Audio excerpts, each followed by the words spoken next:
Okay, and I'll try and, make this as much an open forum as possible and about participation and discussion, so it's not just a boring presentation. Okay, so North Shore Digital 3.0 communication. So why this topic and why now?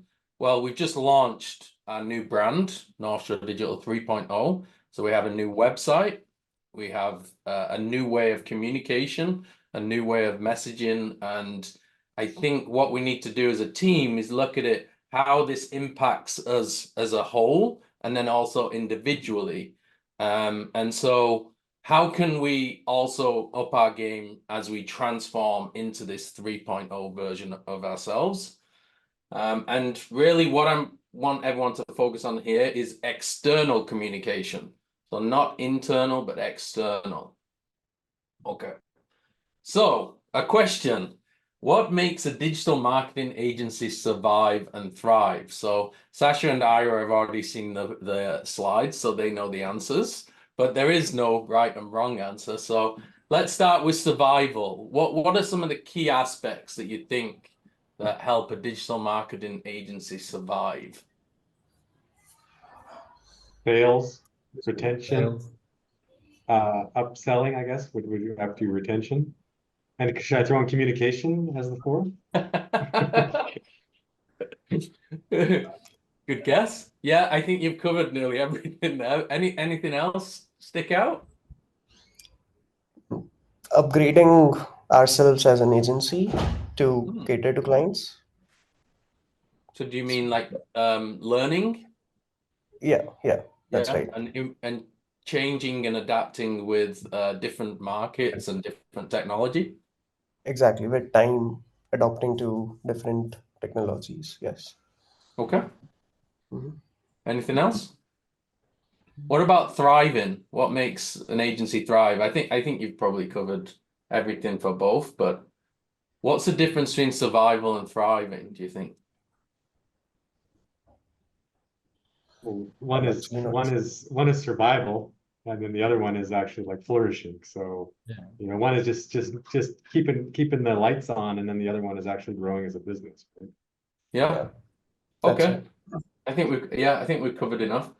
Okay. To me, survival is about retention and thriving is about sales. So, and I think for both of them, you need all three of these. So you need results, you need relationships, you need communication. I remember Josh Nelson from Seven Figure Agency said the main reason why a client will leave your agency is because of perceived apathy. So that they don't think you care anymore. And so that is really about number two, relationships, but it's also about communication. It's about and communication can be different depending on the relationship. So, for example, for some, it's key that you call them or text them because they're not really an email person. And then for others, they want lots and lots of information by email. So I think that's where working out which is the appropriate communication method for which relationship is also important. But there's all sorts of agencies that get great results, but they don't communicate that. And that's why they don't survive and they don't thrive. So I think these three things are key, and communication plays a role in all this. Yeah. So communication is the glue. And so communication is key to both retention, surviving, and sales thriving. Does that make sense? Okay, let's move on. So you might have heard of this guy before, Donald Miller. Business Made Simple. The importance of communication. So two things the brain is always trying to do. Number one, survive and thrive, just like our agency. Ira, can you read this out for us so you're not just listening to me all the time?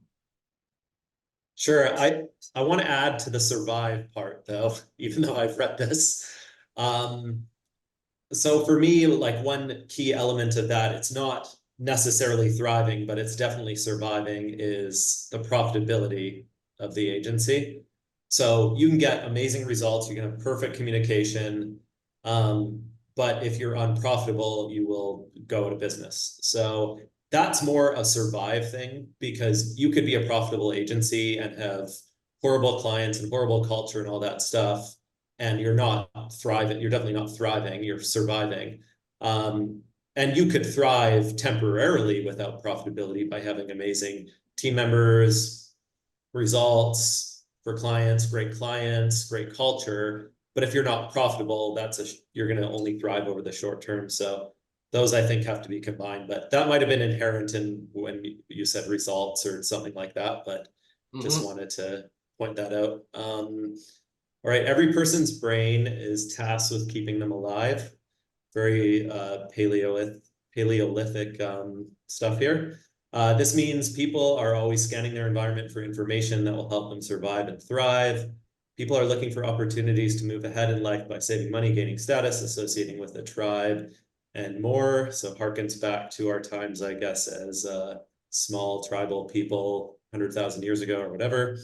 The essential idea is that everybody is trying to advance their life in a positive direction. Okay, and number two, that two things the brain is always trying to do: conserve calories. Sam, go for it. Read out this section. All right, hold on. I have to keep moving the little box around with people so I can get the whole thing on my screen here.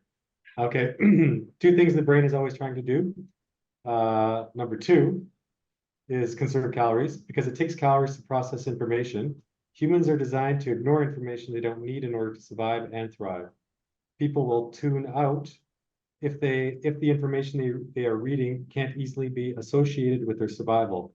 Because the brain works this way, we must clearly and simply communicate how we help our customers survive and thrive.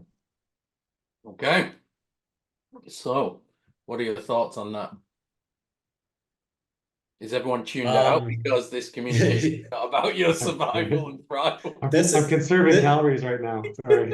This is much better. So I was showing like an example to Marina today of, you know, how we used to send very lengthy campaign configuration. I had a template that was like 2 pages long or something, and it went into every detail of the Google Ads account setup. And when Sam came on board, like eventually we started just going to Loom videos because they're more straightforward for us to do because we're in the accounts where we understand every aspect of the Google Ads account, and they're way more straightforward for clients. So, you know, as soon as we started doing that, I think we got a lot more responses of, oh, I watched your video, it's great. Same thing with the video audits, right? Like Loom, like Sam bringing Loom to our attention really, I think, improved this like client attention on, you know, onboarding type stuff. Whereas like I was doing these really lengthy things, but I was trying to communicate with them on like a detailed Google Analytics, Google Ads level, and it wasn't a good way to send them the information. And so now it's like we're splitting that up. We're communicating on a way higher level through video, which is generally a better way to process information quicker and more clearly. And then on the back end, we were, you know, I was saying we should be developing out a checklist of how we configure campaigns so we don't miss anything. That's a way of communicating that information to people who are going to process it differently, like me, Sam, and Marina. So an example there of clearing up and distilling information a little bit better. It's also we're promoting engagement, right, with the clients. Like they're going to watch the video, you know, they're engaging with the video. You know, you see a long email, you're just kind of like, oh, I don't have time for that. And then you put it up and then you forget about it, right? So the video, it's easy. They can just click it. It'll play. They could be doing something else at the same time and then just listening to what you're talking about. I don't want to rain your parade, guys, but it's also finding the right puzzle for the right client. Some clients want to watch the video. Absolutely. And then it's about cutting the content down to what once you learn how the client communicates and what they prefer and how they distill information. It's not just us, it's also how the client distills information. I think that's what we got really good at as a company lately, as we find out how the client likes to distill information. Like, for example, Northstone, I mean, we spend a lot of time on them, and then sending them customized sort of ways of being able to go through it. So yeah, so it's just making sure we have a tool bag that has all of these tips and tricks, but then finding out what the client likes. Yeah, for sure. Meeting them on their level. Yeah, and I think when it comes to external communication, we have to think about clients and prospects. Yeah, so like how we communicate our value to clients and then to prospects is different. And I want to give props to Sasha. Yeah, he's almost a filter when it comes to clients as to how we should disperse with this information and what form it should take. And Sasha often is the person who can work out exactly the communication style and how we should do it, how much we should share, how, you know, whether we should go full detailed or whether we should just keep things brief. And I think that's super important, yeah, to have that skill of human communication. Yeah, and getting more important as with, you know, the progression of technology and AI, just that like human communication, meeting them on that level, I think is going to be a real more and more competitive advantage for agencies that can figure that out. Well, for example, when Sasha was talking about a client basically taking to AI and then coming with droves and droves of content, you can see how people now might just start over communicating.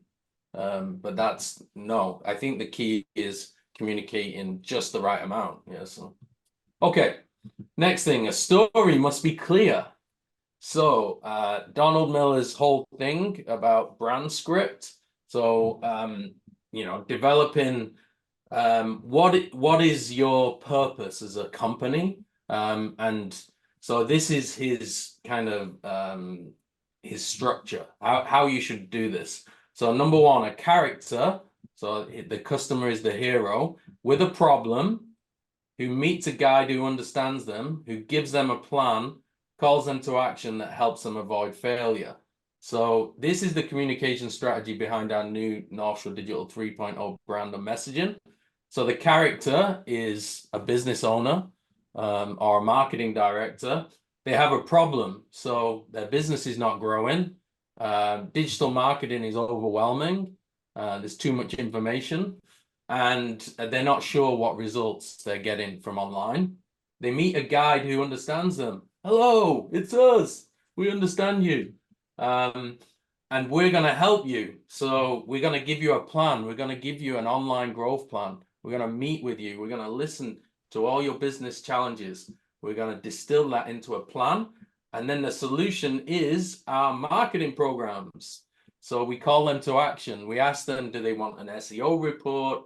Do they want to do a discovery call where we can give them some information that, you know, there's no hard sales going on. It's here's the information. If you think it's a fit, let's work together. And that helps them avoid failure. So ultimately, they don't want to lose to their competitors. They don't want to go out of business. So the stakes are there, they're real. And really, that is the whole idea behind our new messaging, rather than just look how great we are. And you can see this on the homepage where there's a lot of content that's been cut down. And I think, you know, this is very, very important when we're thinking about how we communicate with clients or prospects. What is the problem we're solving and how do we communicate that to people? Okay, so what does this have to do with me? I hear you cry. Okay, so the importance of communication. If we don't communicate our value, or more accurately, the problems we solve to our clients and prospective clients, we won't survive and thrive. According to Donald Miller, the biggest difference between a successful and a failing business is not just profitability, which is obviously a given, is how well they communicate their value. And he gives some good examples of this, like companies that do well but don't communicate, or were doing well but then lost their way because they weren't communicating their value well enough. Okay, so if that is the first piece of this, that communication is critical to surviving and thriving, then the next part is like, who are we, North Shore Digital 3.0? And I think this is a good refresher. It's also a nice piece to add into this, but you know, with us launching, what is it that we stand for, who we are? Sasha, can you read out these 5 brand facets? Sounds good.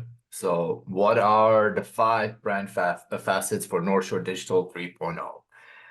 Empathy, flexibility, consistency, transparency, and results. Okay. Any thoughts on this? Who we are? Do you have any questions, Marina? Um, I I I believe you covered all these things. Yeah. So yeah, based on my experience, to have a great communication with clients, it's a success as for me. So and I believe all digital agency have to cover all these: empathy, flexibility, consistency, and transparency and results. Yeah, and I believe it's the key. So absolutely agree with you. And yeah, so from my side, I also will try to cover all the things. Yeah. Cool. So I think in terms of how these brand facets affect communication, I think we've covered some of it. So empathy, that's like getting a feel for the human and how they want to communicate. Flexibility means Sasha doesn't always just meet with a client in a rigid way every month on Zoom. Some of them need calls, some of them need texts, some of them need in-person meetings. We're flexible about this. Consistency, I love this. So communication has to be consistent.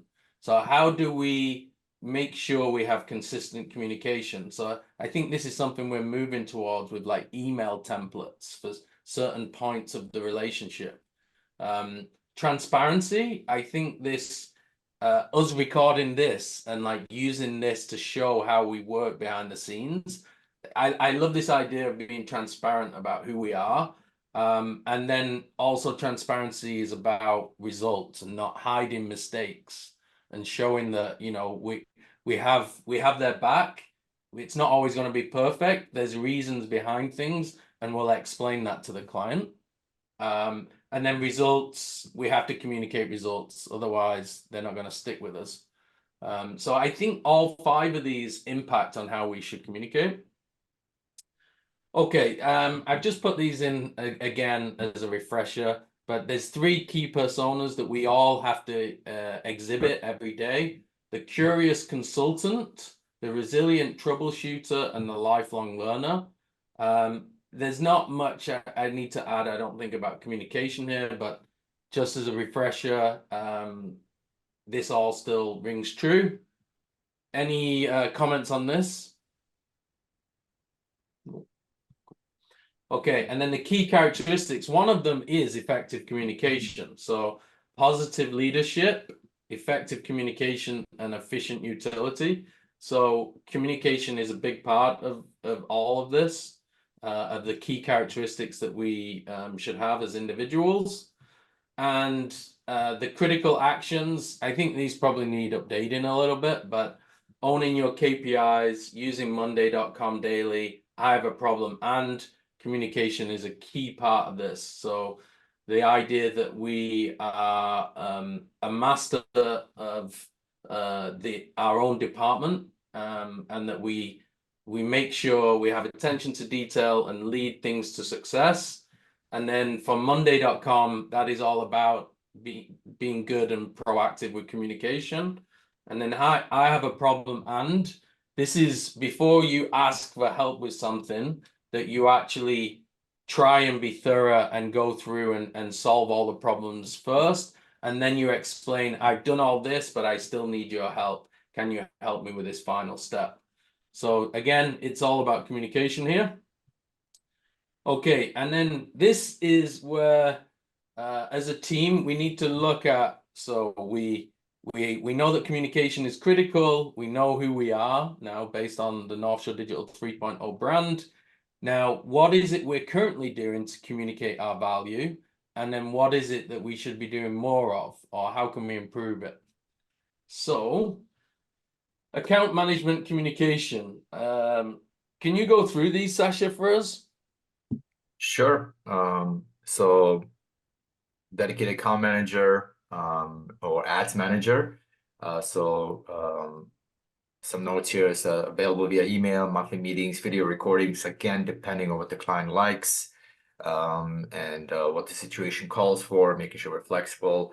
And then obviously one of the main ways we communicate in our agency, because we're remote, is Zoom meetings.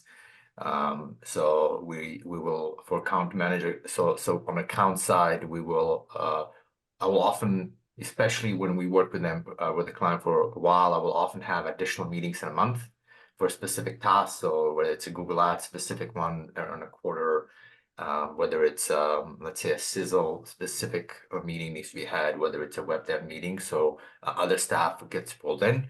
Emails, that's pretty straightforward. And we're getting better with templates and cutting down on when, trying to figure out when does it need to be lengthy, when does it need to be sort of us being the experts and guiding the conversation, and when do we need to display all the cards. Phone calls and texts, again, this is showcasing our age and the age of our clients, that some of them prefer calls and texts rather than any other online mediums. But yes, actually, even the clients, actually, that we have clients who are really good at Zoom, really good at emails, and they still, that personal touch of sending them a text does help. It helps remind them. So something to keep in mind. Events, in-person meetings, we don't have a lot of those, but for some of our local clients, we try and do that. We're trying to get better at this. Andy is putting together some ideas to have a sort of a standing meeting and making sure some of our local clients know they can join us, have a social setting sort of thing. Monthly reports. I mean, since I've joined, I've seen a ridiculous increase in the quality of reporting we do. This is all due to IRA's efforts. If we would go back to like a few slides, our reports are basically encompass a lot of the six, I think it was 6 or 5 things, like consistency, because we send them out every month, transparency, results. So it's something they get that's branded from us. So it's hugely important that they get these reports. And they're starting to look, I mean, they look great, and IRA, it keeps improving it all the time. So I think that's a key thing for us. And we find that when we talk to clients who we just onboarding, the agencies are failing on the report side. They're sending them too much data or not enough. So I think, anyways, moving on. Ticket system. We were really rigid with it. I moved from clients away from it and realized that they backfired. So we're trying to move clients back to a more rigid ticket system, where they submit a ticket, they get a response, it directly ties into our Monday board. And it's a good way for them to sort of get immediate affirmation or confirmation of a task received. And then firefighting, this is what happens in every sort of relationship with a client. There's times when things either external or internally they go bad, and then we need to fix them. This is typically where Andy, Ira, and myself will really jump in and overdo things, and then obviously we pull in the rest of the team. And then NSD content, this is something that's going to start amping up soon. I think, Andy, you're probably going to expand that as where we're going to start putting out more of our own blogs, webinars, newsletters, social media posts, and all that. And then we have our Sizzle platform, which helps us with sales, but also with clients. A lot of times, what it does is they have access to for call tracking, they have access to see their forms. Some clients also like to see their Google Business Review, so it's a nice little hub for them, and it's actually a decent retention tool for us in the future. We're actually building out how else we can utilize Sizzle for clients who decide to leave, but we want to keep them on landing pages and all that stuff. Anyhow, that's it. Andy, I don't know if you need me to read it. No, that was great.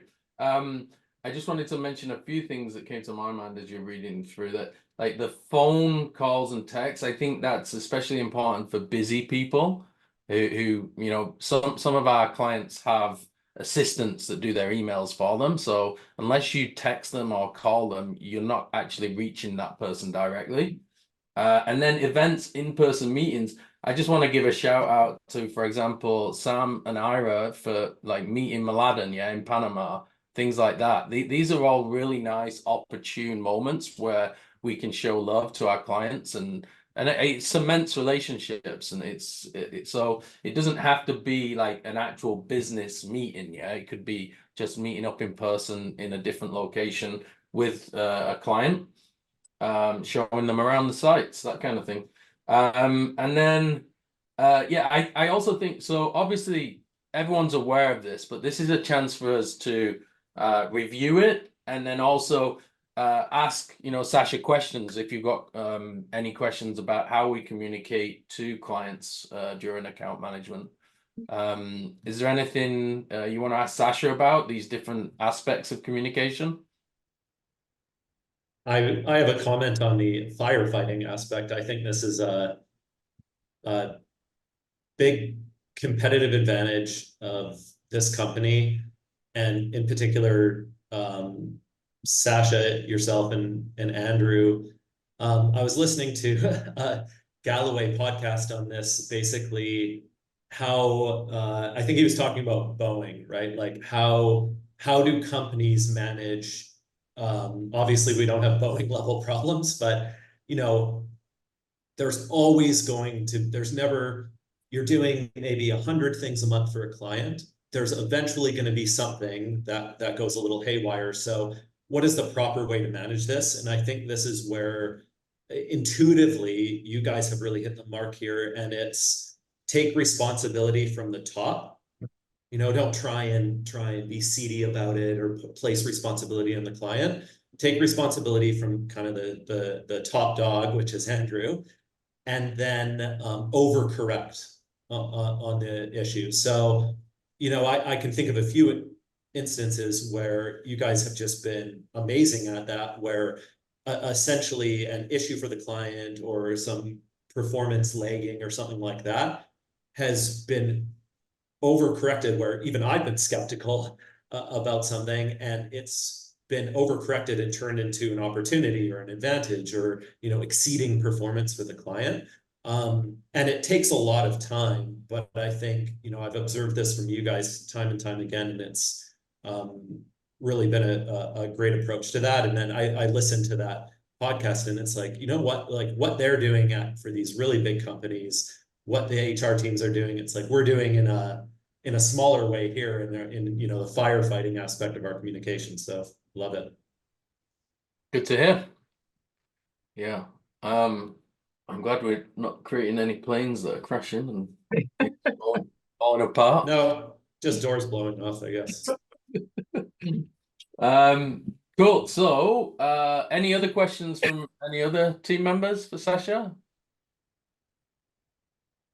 So I have some questions. Just wondering, Sasha, if you faced some conflict situation with the clients, so how do you deal with it? So misunderstanding, miscommunication, etc. So could you please share your experience with that? Yeah, so it has a little bit to do with what Ira is hinting towards. So I place myself as the conduit, so as the lightning rod. So if things are going well, I want to make sure that the team is getting all the praise. If things are not going well, I take ownership immediately. So it's my fault, regardless what it is, regardless if it's a different team member. And I make sure that's transparent. I don't pretend to know everything if I don't know things. That's something else that one of the main reasons I wanted to work with Andy and Ira is because the three of us have the same mindset of being honest and not I guess not fluffing too much. Sometimes you have to do fluff in marketing, obviously, but so in conflicts, it's typically me being super angry outside of the screen, and then by the time I get back to it, I've calmed down, and and by the way, I use the team. So if something really negative is happening, I will consult with Ira and Andy, and I will because I as a sounding board, Andy will be my sounding board often, and then I'll on my own will calm down, and I will just take responsibility, eat up the thing, even though we didn't sometimes do it. Rolex comes to mind recently. and then I'll look for opportunities on how we can improve things, and but I do look at the profitability often. So if it's a negative opportunity, and if it's I need to understand, is this negative because it's a task? Is this negative because the client has a perception? Or are we reaching the end of the relationship, and do we need to do something else? Something we didn't mention in communication, doesn't matter how good it is, doesn't matter that all of us are all dialed in. All clients have a life cycle, and there is always going to be a natural life cycle to a client. And it's not sometimes going to be our fault, but our goal is not for that not to be the case. The goal is for it to be them wanting to lead to something new. And that's a fairly normal thing for a good percentage of clients in an agency. So my job is to then identify that and then find flags. So if it's negative, I'm typically pretty good at turning that around. I'm pretty used to being in those situations. So being in a sort of a conflict-based conversation is not something that I think that's kind of fits the role I'm in anyways. And then I try to distill whether it's task, whether it's an emotion, whether it's perception, and then I pass it on. So that's kind of how I deal with it. But the main thing is that I let them speak and I take the blame. Even if I don't say that we did something wrong, I just let them use me as the conduit and then move on. I don't know if that makes sense, the way I answered it. Yeah. Oh, thank you. Thank you so much for great explanation. And I believe so it is also important after onboarding meeting or just monthly meeting to send follow-up emails, maybe just summarize, what this calls was about, and just to be on the same page with the clients. So I prefer to do it. So if it's fine, I also can just send follow-up emails and just summarize. Or Sasha, just let me know how it works in your agency. So we'll get to all that. And once Ira figures out the whole plan with, for example, what clients you may take on, we'll figure out which ones it makes sense for you to be fully involved in client facing, and then it's all a group effort. So it's a team effort where we try to figure out what do we need to communicate to make sure they understand that this is the work we do, and then are we getting back information from the client, or are we just sending them a follow-up? So the follow-up, obviously, what you're saying, that makes sense. That's a pretty normal thing. I think we all. I don't think we put that in here, but that's part of emails. We do follow up on every meeting and all that. So maybe I should have mentioned that, but so that's a typical thing. But we'll figure that out as your role develops, and as we figure out exactly how that's going to work. It's going to be a team effort, Marina. Yeah, good. Thank you. Yeah, so I think that's a good point, that we all have a role to play in communication, especially for email follow-ups. We're not one of those agencies that everything has to just go through the account manager. It's very inefficient, and it doesn't show the true strength of us, and that is the team, and the fact we have all these different department heads, and people looking after different parts of their campaigns. So, for ads, SEO, website, technical, all sorts of other things, will have different team members reply to clients. And I just want to mention about mistakes. Mistakes happen. We just have, there's nothing to be afraid of. Obviously, there's different levels of mistakes. There's small ones and then there's big ones. I think in the history of our agency, there's probably about 3 or 4 big mistakes that I can remember. And I actually think we've learned the most through those mistakes. Those are big learning opportunities. And I just want to say, obviously, if you have to own up to a mistake or whatever, we've got your back. Don't worry about that. Just let us know and we'll deal with whatever we have to deal with. Don't be afraid to make mistakes. That's another thing. Yeah, and then what Andy said, 100%. Almost, I encourage, once we know the client and once we work with them well, I encourage everybody on our team who deals with them to directly reach out. The only thing we do is we make sure that, let's say, if it's directly under my purview, that I'm just CC'd, so that if I need to go back, I can then reread what's been done. But yeah, it's definitely an open, it's a team effort. Like if you're dealing with a client and we're in this team together, then you would reach out, and if I was to notice a flag, I would reach out to you. But otherwise, yeah, don't like we don't. Mistakes are normal. We want to make mistakes, just like Andy said. Just the level matters, and then yeah. Mhm. And I would always rather be over communicated than under communicated. I think that's Yes. important. Like, yeah, because then they see we're active, we're engaged, you know. Yeah. But I think in the first month also we're a bit more rigid during onboarding. We have certain templates we use and certain processes. And then afterwards we kind of pass the baton on to Sasha, and then Sasha kind of can guide how we communicate. But yeah, ultimately we all have a big role to play. So we're going to get to a fun part in a minute, another breakout session. So here's how I see account management communication. There's people, so account managers, ad managers, firefighters, the whole team. There's methods, Zoom, email, phone, meetings, events, website. There's content, so there's email templates, reports, tickets, blogs, newsletters, webinars, social media posts. Okay, so I think communication, external communication, and then the focus on retention, so account management and current clients. I think that's what this is all about. If we're gonna do a breakout session in pairs, and I want each pair to take one of these. So a pair will take people, a pair will take methods, a pair will take content. I want you to discuss how we're currently doing it, and then some ideas you might have for how you can improve and how the team can improve collectively. Okay, so we got 5 minutes, and I think this is all we need to cover. Like, we don't need to think about communication for sales, because I think that's doesn't really affect everyone as much. I think for account management and retention, we all have a huge role to play in communication. Okay, let's start with the first group, people. So what did you decide, or what did you discuss about how we can contribute individually and collectively better to communication? Yeah, so I think there are a couple really good points. So Marina kind of brought up the balance between, you know, the quality of communication we can provide and the amount of time that we have to work on a client.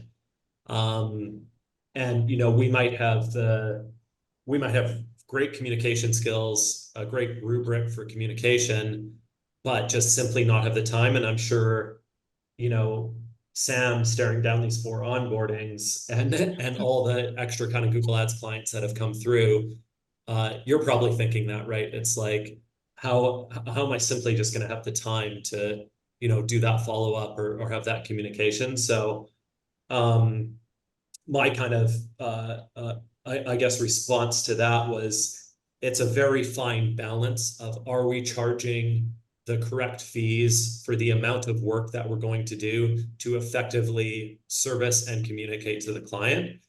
And in a lot of cases that we're giving enough time, but in some cases we're not giving enough time. So there might be, we give time to, say, Sam, I was showing Marina this today, for you know, how many hours roughly you should be spending on Google Ads clients, which is at the discretion of Sam. And sometimes it's a little less than that, sometimes it's more. But, you know, looking through that, we probably have, you know, enough time because we charge enough fees to service that client profitably. And then for other clients, we haven't given ourselves enough time there. So that's great, you know, say, to have Marina on board to come and take some of that and to re-examine that, and to ensure that we're able to provide a quality service. And then there's always that curve of diminishing marginal returns, and we kind of want to hit that at the peak of the curve, right? Because if we spend 1 hour on a Google Ads account in a month, you know, we can't get results from that. If we spend 100 hours, that makes it impossible, because we'd have to charge such a high fee. And, you know, so we want to not do the hour where we might get 50% results, and not do the 100 hours where we get 99.9%, but we want to do, you know, the 4 hours or the 3 or the 5 or the whatever we decide, where we're getting the 95% of results. So we're getting the full kind of steepness of the curve. And that's a tough thing to do. But yeah, to round it back to Marina's point, I think that's a very good one about, ensuring that we have enough time and bandwidth to effectively service clients. And that's an advantage of our team approach as well, right? Because even if it's a Google Ads only client, quite often I'm getting involved in that. Sash is getting involved in that quite often now, right? Now we have Archit and Khan getting involved in the landing page development that's focused on Google Ads campaigns. And that's baked into the, how much time we should spend, because that's the overhead where we've kind of done that calculation. But yeah, it's something that we always need to think about is in the discovery call and in sales as well, because, if a client comes to you and they say, I want 100 leads a month and I'm only willing to spend, a tiny amount on your fees and a tiny amount on Google Ad spend, that's an opportunity for us to push back into a more realistic scenario where we need this much time, which will cost this many fees, so we can get you the best results for your company. So yeah, so that was a great point. Khan was talking about kind of back-end communication, and one thing that he brought up was a couple things actually that I thought were great. The first was, when addressing a problem, respond, not only addressing that problem, but offering a solution, or that, we're working on a solution. And I think the other thing is CCing the right people in the client organization. So I was kind of talking to Marina, occasionally there will be a larger organization that has like a marketing assistant or several people, and the head doesn't know what the tail's doing sometimes. So, the marketing assistant might tell you, this is something that I want you to do, and then you do it, and then you respond to that, only them. And then the CEO comes back a week later and says, why did you do that? Because their communication isn't necessarily effective. So, and Sasha, you're really good at understanding that. So, after a month or two, you'll kind of know that working relationship and who to CC and who to kind of include, to ensure that, you don't run into the problem of somebody else in the organization thinking you're doing something that you shouldn't be doing.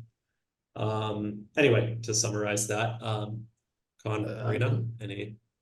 Yeah, just to add, we didn't have the chance to talk about it during our breakout session, but I think what we do when we first get a client on the onboarding session, meeting their whole team, and our whole team joins them, and seeing them face to face and reminding that, we're talking to people, and this is, not just, when you're talking in the online world and always emailing, you might feel like a robot, but having that conversation and meeting them face to face also helps us, like, who are we actually talking to, dealing with, and day-to-day basis we'll be emailing towards. So I think that's also one great thing that we always do to get to know them better as a general company as a whole, individual basis as well.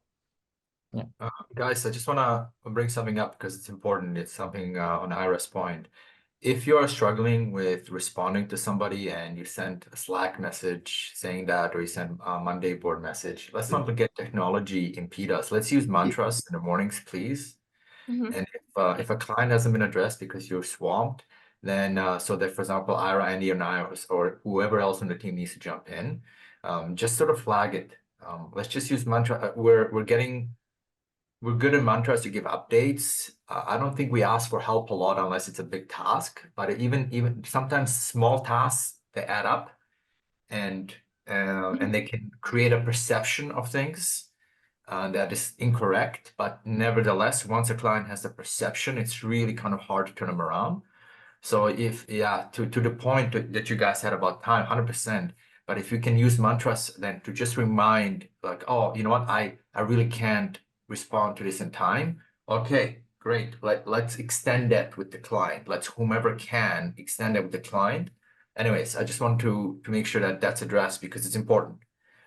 Just if you're swamped, and I don't know you're swamped, but there's an email response that has been replied to in a week. Sometimes if it's a comment on Monday, I may not see, like, Monday is my weakest point. I'm good at it, better than before. But yeah, let's use in-person sort of mantras, please, for that. Anyways, back to you. We don't have a ton of time here. I know we're going over. I do want to ask a couple of questions. Number one, how quickly should we respond to a client email, especially? Within Anyone a have day. any ideas? I always say within a day. Like if it's the end of the day, you wait till the next day. You know, respond because you don't want to like respond out of hours because then they're going to expect that. So I always wait till like the next morning and I'll write them back. So, and obviously Khan and Marina, with them not working all the time, it's tricky, yeah. So we have to also consider that. And sometimes the client addresses a particular person as well, and they might not be working for a few days. So we don't expect people to be working all the time and be glued to their email. That's not good for your And lifestyle. there's certain clients that will that it doesn't make sense to reply to right away. I have certain clients that I just don't want to reply right away, Kim, just because I deal with her so much that I'm just gonna let her breathe, and then she's gonna send me actually what she wants in 3. But I know that about her. That's the difference, right? But yeah. Please, yeah, raise that flag. If you see you got CC'd and you know go work, we may have forgotten that, and apologies. But yeah. I always think a good rule is like 24 hours, and then to tell the client we respond within 48 hours, that kind of thing. But it's not always possible because of people being away or whatever. But then we ask the client, you know, rather than just send it directly to one person, include your account manager or include more than one person. I think that's probably a safe way to proceed. I always tell if it's an MRR client or something, we're doing Google Ads, I always tell them in the meeting, I'm like, everything you send me, CC Sasha. I'm like, because he's the person between, because if you don't, we might miss something. And then, so I always tell them, everything you do, CC Sasha. Nice. Cool. Yeah, also the things that I do sometimes might affect Sam's work, like a landing page created or a form change, things like that. So CCing Sasha and, you know, having someone at least on top overlooking everything as a project manager and, you know, looking at that, you know, overall thing, I think is also another reason to CC Sasha all the time. Cool. And then before we go on to methods and the second group, Marina, I want to ask you, you're in a unique situation here, having seen how another agency operates. Yeah. Is there anything that you think we're missing in terms of our account management communication, or anything that you saw at the old agency that worked really well, or any lessons that you want to teach us about? So I don't know the structure the same. So there are not a lot of communication or over communication. So it's much better than under the communication. So absolutely I agree with you. So maybe in my previous agency, it was, you know, sometimes the clients reach out the account manager with not working office hours, so text to personal phone number and immediately demand to fix the issues. So yeah, and I believe Sasha, you don't have a personal, you not share a personal number with the clients, or I don't know. I Say mean that. I didn't hear you. Sorry. Personal? Yes, I mean that. Do you share your personal number with the clients or not? do. Or you just use your No, I share my personal stuff. and yeah, how often the clients reach out with your The big clients that we have really good relationship with, they will chat with me. And it will be at night. yeah, sometimes, yeah. But it kind of strengthens the relationship, and then it buys me a little bit more. So if I don't reply to them right away, I don't feel as bad because they reach me all the time. So once I'm here, the only problem is, and I don't know, one of you brought that up. It's true. Once we set those expectations, it's really hard to go back. Once you set the expectation that they're gonna get overserved, it's really hard to claw your way back. So yeah, sorry, go ahead, Marina. Yeah. So, but yeah, everything is all right. So maybe again, in my past agency, account manager was responsible for all communications, but again, for me, it's not a problem at all to just send follow-up emails or some confirmation emails, etc. So it's good. So yeah. Cool. Yeah, and I was kind of sorry, go ahead, Andrew. Go ahead. I was just kind of explaining the difference as well. Like Marina and I went over the Google Ads only kind of sequence, and it's it's a lot different, right? When you're the Google Ads account manager, you're essentially the Sasha for that account. And then when you're the Google Ads specialist for a larger full marketing plan account, that's an instance where, you know, Sasha is more or less the quarterback, but he's going to bring you in as needed type thing. So the client, there might be a firefight, right? I was kind of talking to Marina about this, where the client might say, oh, why did the analytics go down for, you know, 2 weeks or something like that? It might be something that the client did. But again, we kind of, Sasha, as usual, tends to take that off the chin. And then he'll say, well, like, I'm going to connect you with Ira. He's going to explain this because he's our, you know, head of product. And so that just adds a little bit of expertise to assist Sasha there. So generally he's very good at, you know, figuring out when he's going to deploy us as a team. But you're going to have to kind of know how to do that when you're managing your own Google Ads account. So what Sam does for a lot of his Google Ads only accounts is he's basically the point of contact, and then he'll maybe bring me in if he needs a bit of help, or maybe he'll bring Sasha in if they're talking about landing pages or something like that. So I just want to touch on the phone thing as well. So my opinion is I don't think that we should be giving out, say, your personal phone number, Marina, for stuff, because of the nature of the accounts that you're going to manage. It's just there's not enough fees to justify the amount of extra work and time it would take. Whereas for full marketing plan clients that are paying, you know, 7-8 times as much, that and where that communication style suits them, that's kind of where Sasha has given that. So I just wanted to make that distinction, so you're not thinking, oh crap, I got to give out my You're right. Sorry, Ara. I didn't get the connection. I don't think. Oh, no worries.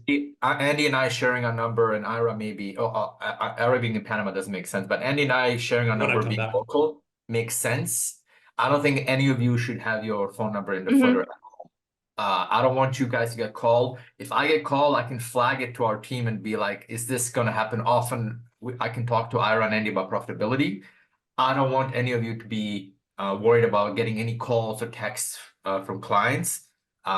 So sorry, I should have addressed that. It's a good point, Ira. No, just bringing it up because Marina had a question earlier about, you know, if she set up an account from scratch, would she be putting her like phone number on the account? And I said, no, we always just put the business number, and the business number is Andrew's number.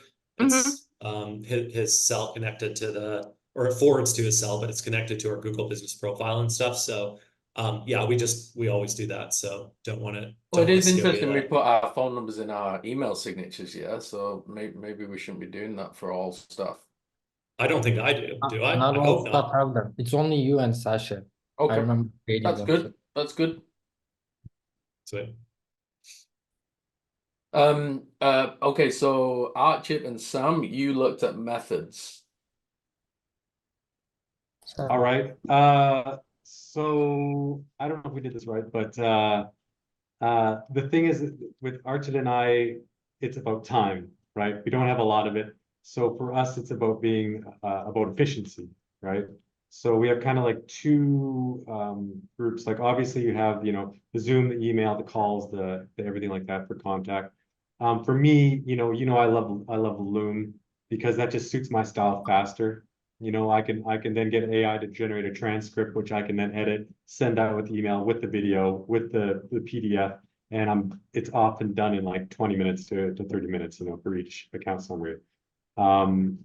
We thought of maybe some other options to generate engagement with the client. So there's platforms like I don't know if you guys have heard of Miro. It's like an online whiteboard that you can do. So like for like an onboarding with a client, you get them involved. The team is there. To what you guys were talking about earlier, what Khan was alluding to, you know, we do that initial, all the teams there. You can run through like a virtual whiteboard with the client, have them working with you in certain departments on certain problems. Now I understand that, you know, sometimes we don't want clients that involved in some of the processes because then it'll just take forever. But that's just a good way of generating engagement, you know, with our clients. And then when it comes to like the personal touch, you know, we do the cards, the anniversary, you know, cards, the gifts. Yeah. you know, maybe doing more events. We could do virtual events, you know, maybe with clients for certain themes, like maybe get all the landscaping people together. I don't know, you know, and setting up events like that. But yeah, I think that was all Great we had points. on Yeah, our list. I missed the GIFs and the cards and the Loom videos, so I'm adding these. So there's Oh, and then Archie brought up a point for him in particular. He liked, you know, with Figma, you know, that's a good way for him to help with communication and as well with clients. mock-ups. Yeah. Yeah, mock-ups. Will you just shut yourself in the foot, Archie? Yeah. Just shut yourself in the foot. I just told that we are using it with a few clients. And I'm kidding. I'm kidding. Now it's gonna be Figma all the way out. I'm kidding. Okay, that's great. I like it. I've just expanded that. Okay, and then Sasha, content. What did we chat about? We just chatted about how excited we are that the website is gonna become our new marketing machine. So blogs are gonna be utilizing newsletters, and sub website itself, they're gonna be their own external communicating sort of machines for us, right? Like the landscape of marketing. So that's really exciting. And the fact that Andy is planning out the webinar that may happen most likely in the summer, and our first client may be Romex, and us we talked about how we're gonna switch it up a bit, where the webinar itself is gonna have to have some involvement from the client, which means they have to do some work as well. But that's exciting that we're gonna go back to that because we put a big pause on it. Yeah, Andy, what am I missing? We talked about delivery of the reports, you know, how Yes, we're how important it is. consistent and at some point in the future we might need to examine like the online portal and how to make that. But Sasha mentioned how controlling how we deliver the report is often a good thing. So like we send it as a PDF in an email, but also give the link to the online report. And then the fact we're starting up this whole kind of content machine, which is, you know, another that's a subject matter for a different Crunch and Learn, but how each company has to become their own media machine these days. So like, you know, having output and having content that we post and it's consistent and we have on various different platforms, so multi-channel marketing. I think that's all part of this, like expressing our value to our current clients as well as to prospects. And there is a part of this whole presentation that goes into sales and how we do the communication for sales, but we don't have time to go over that. So, but it also how we express ourselves externally to prospects. Oh, the food's arrived. Nice. Ooh, what did he get us? It also current clients see it, yeah. So we have to be aware when we're trying to communicate our value to prospects, current clients will also see it. Turkish coffee. I would love. Oh, I need coffee right now. Oh my God! The moment he broke coffee, I felt my mouth salivate. Like John's always having coffees at ridiculous times, like 10 p.m. Yeah, what time is it in Turkey? What time is it, Khan? You shouldn't be drinking coffee. he's not getting coffee. The dude got food. He didn't get coffee. Oh, I bet he's drinking coffee right now. Con, you're on mute. We can't hear the delicious treats you've ordered. I was drinking coffee during the meeting, but now I'm gonna eat something and then continue with my coffee and work later on. Cool. All right. Well, I've taken up enough of your time as usual. Is there any final thoughts on the communication angle, especially external, about retention? I think we all have a role to play, and that we can all kind of step up to this new brand that we have, the North Shore Digital 3.0, and we should lean into that, and you should lean into us if you have questions, comments, concerns. Any final thoughts? Wise words. Well, Marina, you're still here, so we didn't scare you away. So that's good. That's good. Everyone's still awake as well. Yeah. We must be surviving and thriving. That's right. That's right. Yes. Okay, we're conserving those calories, or we're gonna That's go right. That's get right. some to consume. Okay, we're done.